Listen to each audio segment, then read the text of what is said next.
Lo que ha ocurrido en nuestros días con la secta post-Vaticano II y sus antipapas en Roma cumple a la perfección las profecías apocalípticas sobre la bestia, la ramera de Babilonia, el rey romano que fue herido y que hace que su imagen sea honrada, los 7 reyes romanos, la bestia que surge cuando 5 han caído, etc. Todo eso está cubierto en nuestro material. En este video veremos que el verdadero cumplimiento de 2 Tesalonicenses capítulo 2 también está conectado con estos eventos. Ahora, cuando uno piensa en la revolución post-Vaticano II y la apostasía resultante, si usted tuviera que elegir tan solo una cosa, o un evento, o una serie de eventos que sea la más notoria, algo que sobresalga y que resuma toda la apostasía en Roma en estos últimos días, ¿qué evento escogería? ¿Qué hecho o qué cosa ilustra más notablemente a la apostasía? ¿Qué evento o serie de eventos captura más fuertemente el rechazo de la fe católica tradicional y la destrucción espiritual después del Vaticano II? Pienso que la mayoría de los observadores estarán de acuerdo en esto. El evento o la serie de eventos de mayor notoriedad en toda la apostasía post-Vaticano II es la Jornada Mundial de Oración por la Paz realizada en Asís, en donde hubo representantes de varias sectas heréticas y falsas religiones paganas del mundo. El primer encuentro de oración en Asís fue organizado por el antipapa Juan Pablo II en 1986. Este es el evento singular más notorio en toda la apostasía del Vaticano II, y básicamente todo aquel que ha seguido o examinado estas cuestiones lo sabe. Ya que el encuentro en Asís fue tan llamativo, tan revolucionario y tan simbólico por todo lo que ha trascendido, tiene sentido que un evento con tal significado único para la apostasía estuviera predicho en las Escrituras sobre apostasía, la apostasía, y como veremos, así fue.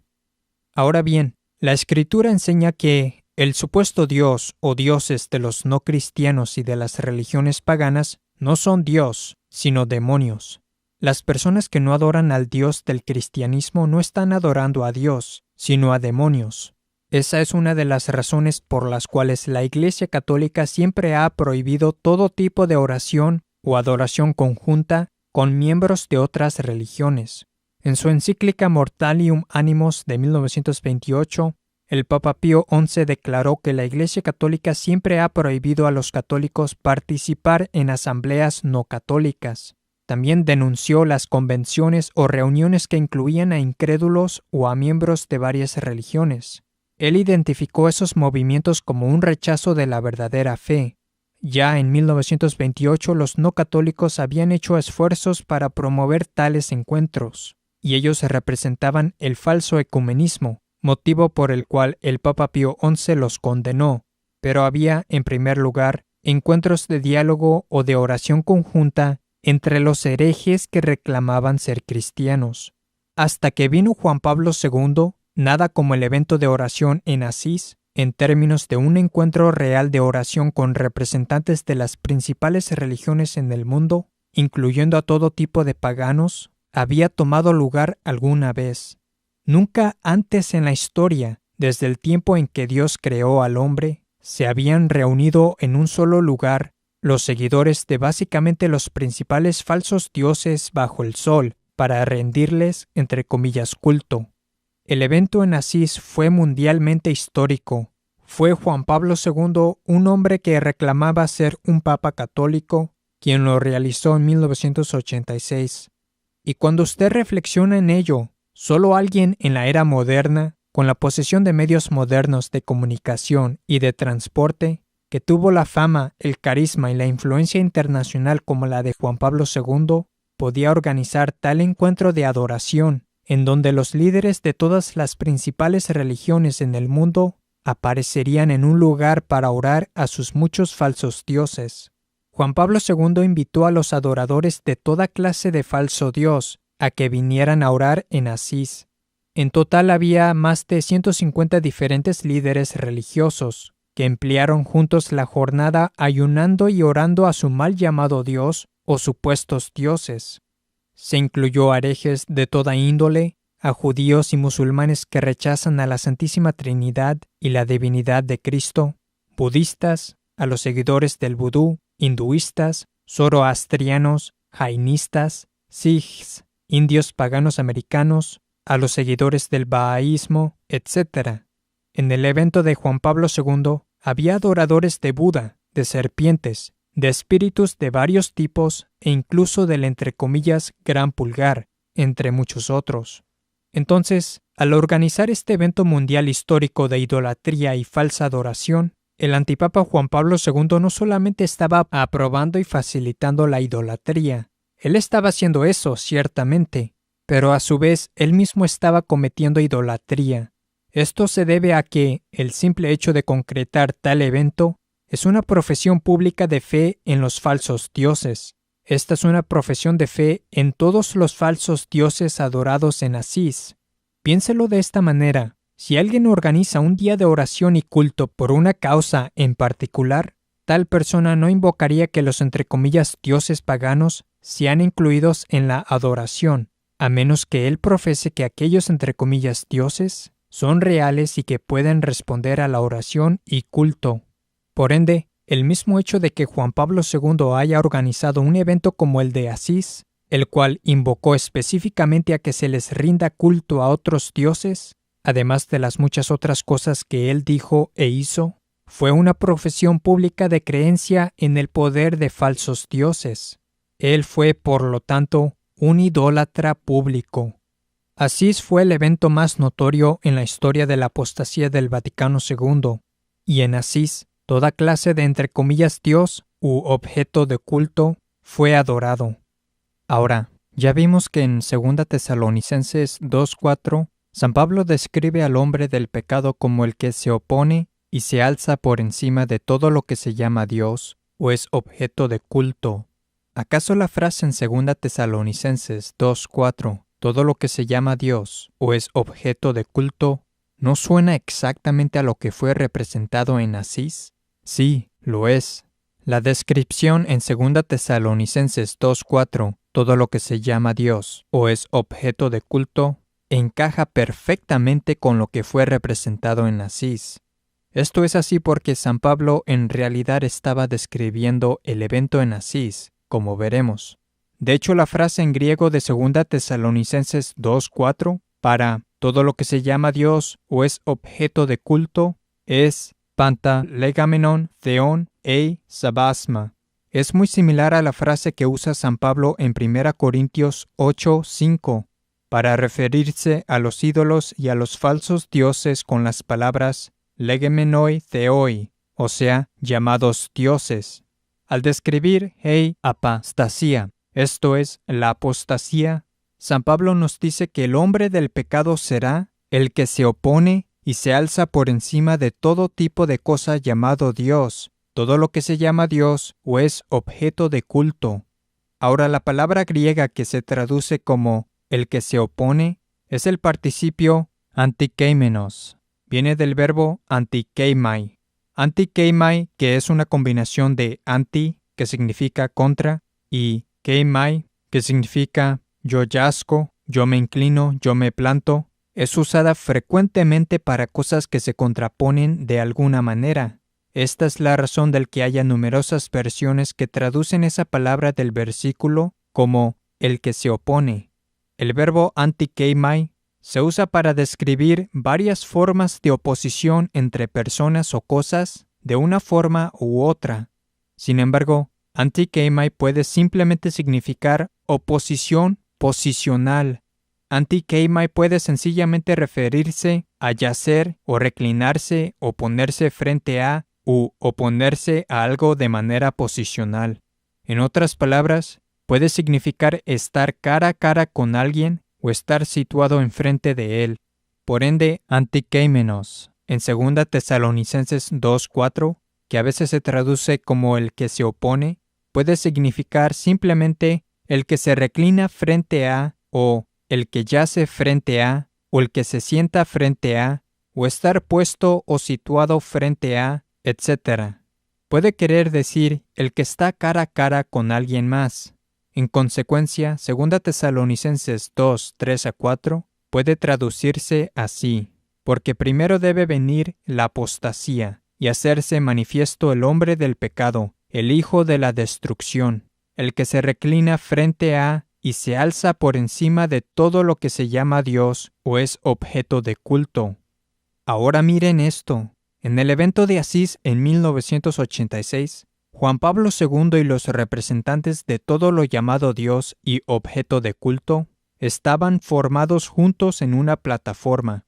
Juan Pablo II, como el líder y anfitrión, fue puesto prominentemente en el centro, y cuando varios de los paganos y falsos adoradores tuvieron su oportunidad para adorar, ellos debían descender desde la plataforma a un podio.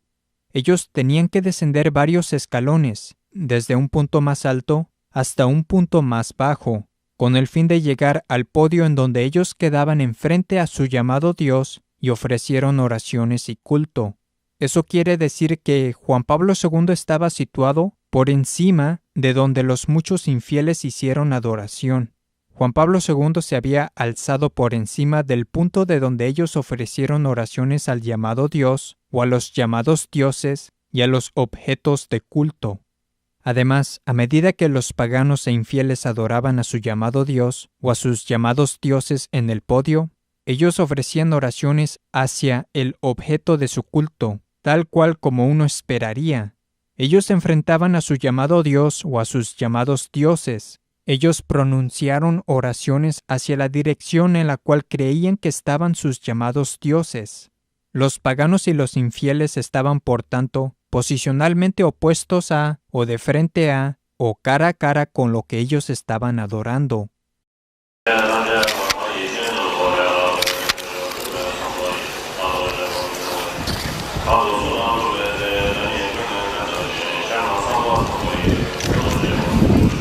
El objeto de su culto estaba, por consiguiente, enfrente de o posicionalmente opuesto a ellos. Y cuando ellos hicieron esto, ¿dónde estaba Juan Pablo II? Él no solo estaba alzado en la plataforma y elevado por encima de ellos, como vimos, sino que también estaba reclinado directamente detrás de ellos, en línea recta de donde ellos estaban. Eso quiere decir que, así como los infieles estaban posicionalmente opuestos o enfrente del objeto de su culto, Juan Pablo II, reclinado por encima y directamente detrás de ellos, estaba también en oposición posicional o enfrente del objeto de su culto. Segunda Tesalonicenses 2, 3-4, que predice la apostasía que había de venir, dice que el hombre del pecado es el que se reclina frente a y se alza por encima de todo lo que se llama Dios o es objeto de culto. El pasaje bíblico es una descripción perfecta de Asís y de la posición del antipapa Juan Pablo II en Asís. Juan Pablo II estaba reclinado enfrente y alzándose por encima de todos los llamados dioses y objetos de culto, tal cual como dice en 2 Tesalonicenses 2, 3-4. Y esto ocurrió en un evento mundial histórico, que es el evento en particular más notorio de apostasía, la apostasía, lo mismo que San Pablo describe en 2 Tesalonicenses 2, 3-4. La descripción de San Pablo del hombre del pecado en 2 Tesalonicenses 2 encaja perfectamente con el evento en Asís y la posición que tuvo Juan Pablo II en ese mismo evento, porque, como debería ser claro ahora, San Pablo estaba describiendo al antipapa Juan Pablo II como el hombre del pecado, y él estaba describiendo al encuentro de oración en Asís como el evento emblemático de la apostasía profetizada. Y el mismo hombre, el antipapa Juan Pablo II, que cumple tan perfectamente esta descripción en 2 Tesalonicenses 2 con respecto al hombre del pecado, resulta que también es el rey romano que fue herido, exactamente como dice en el Apocalipsis sobre el anticristo, o la cabeza de la bestia. También resulta ser aquel que, después de haber sido herido y recuperado en una serie de eventos que sacudieron al mundo y le dieron mayor carisma e influencia para salir con cosas como la de Asís, consiguió que se honrara su imagen a través de una falsa ceremonia de canonización, tal y como dice el Apocalipsis acerca del anticristo, cuya imagen fue honrada. Esa ceremonia llegó a ser el instrumento a través del cual multitudes se involucraron en la idolatría al profesar como entre comillas santo a un notable idólatra, como se explica en nuestro material. El mismo hombre, Juan Pablo II, resulta ser el sexto rey romano del Estado de la Ciudad del Vaticano. Él por ende surgió cuando 5 reyes habían caído, como dice en el Apocalipsis acerca de la bestia que surge en su plenitud durante el reinado del sexto rey, cuando 5 han caído. Es el mismo hombre que ocultó y enterró el tercer secreto de Fátima, pero de alguna manera hizo que lo reconocieran como el héroe del falso tercer secreto de Fátima. Él es el mismo hombre que proclamó que él y todos los hombres son Jesucristo y Dios, como probamos en nuestro video, entre comillas, San Juan Pablo II desenmascarado. Juan Pablo II fue el hombre del pecado. Esta es la razón por la que su actividad encaja precisamente con las profecías en 2 Tesalonicenses 2 y en el Apocalipsis. De hecho, como mencioné, el verbo keimai puede significar yo me reclino y anti-keimai, que es lo que el hombre del pecado hace, es reclinarse en oposición o de frente a algo. Pues bien, cuando usted busca la palabra reclinarse, quiere decir apoyarse o sentarse hacia atrás en una posición cómoda. Entonces, el hombre del pecado se apoyará o se sentará hacia atrás en una posición cómoda, mientras que está por encima y enfrente de todo lo llamado Dios o es objeto de culto. En Asís, reclinarse es exactamente lo que estaba haciendo Juan Pablo II.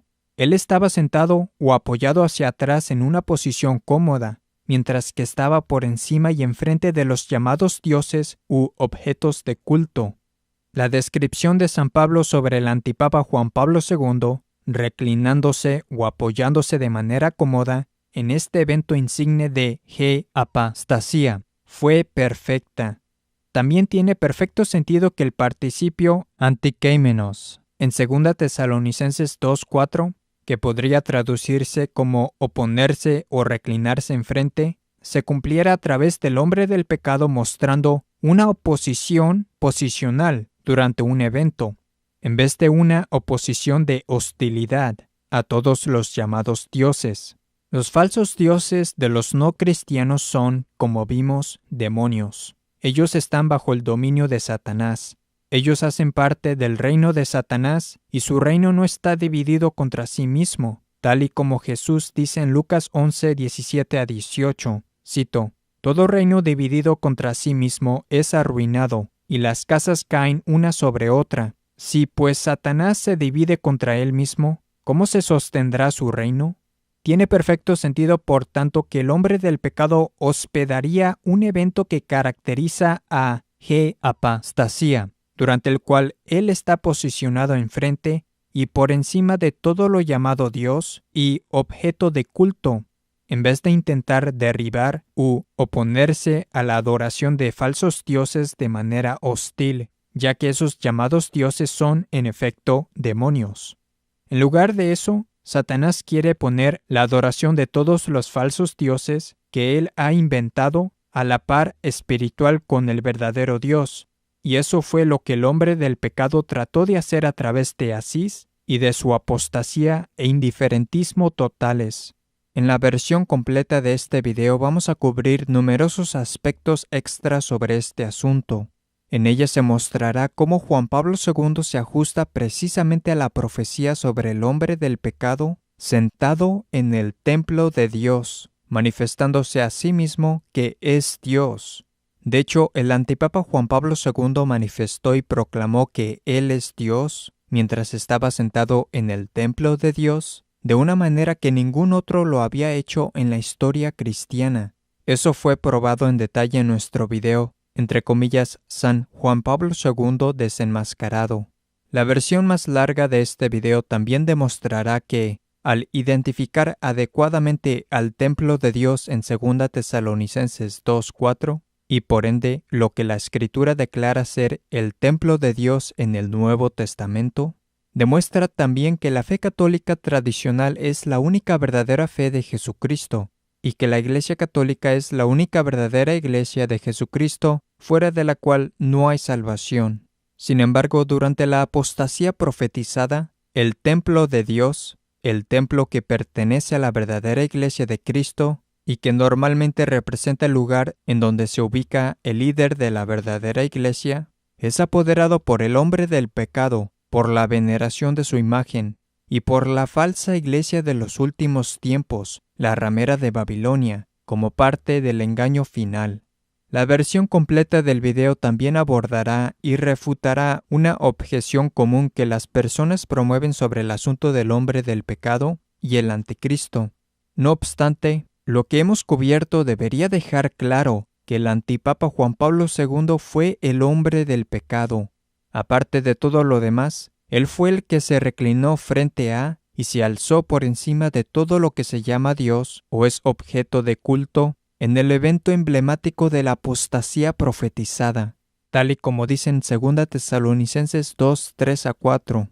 El reconocimiento de esto les da a las personas un entendimiento de la gravedad del mal y de la verdadera naturaleza de la crisis con la que estamos tratando. Entre muchas otras razones, Juan Pablo II fue particularmente significativo, puesto que sus heréticos actos revolucionarios, su falso ecumenismo y su indiferentismo religioso fueron los que abrieron el camino para subsecuentes actos de naturaleza similar que ahora ocurren habitualmente en la secta del Vaticano II. Lo que Juan Pablo II hizo en el campo de los pecados mortales contra el primer mandamiento y la aceptación de las falsas religiones y de los falsos dioses, ahora se repite y se acepta comúnmente en todo el mundo por las personas que reclaman ser católicas. Solo porque Juan Pablo II dio los audaces y revolucionarios pasos para cometer apostasía pública de una manera sin precedentes, para hacer lo que antes de él nadie había hecho y lo que siempre había sido considerado como impensable y anatema. Una vez que él dio esos pasos revolucionarios de apostasía, las personas en toda la falsa iglesia comenzaron a hacer las mismas cosas. Sus actos y falsas enseñanzas son los que caracterizan actualmente al indiferentismo y a la infidelidad de la gran ramera, y es a través de su indiferentismo y falso ecumenismo que ella induce a las personas al pecado mortal y a la herejía con regularidad. Por medio de su apostasía, Juan Pablo II intentó destruir los mandamientos de Dios, sus enseñanzas y su programa en la tierra. Multitudes lo siguieron en la herejía, apostasía e idolatría, y multitudes más actualmente están aceptando dichas cosas a través de la veneración de su imagen, que es un aspecto crucial de las profecías acerca del anticristo. Él fue el hombre del pecado, el hijo de la destrucción. You know what it is. You know, we shall destroy the program. Destroy the program.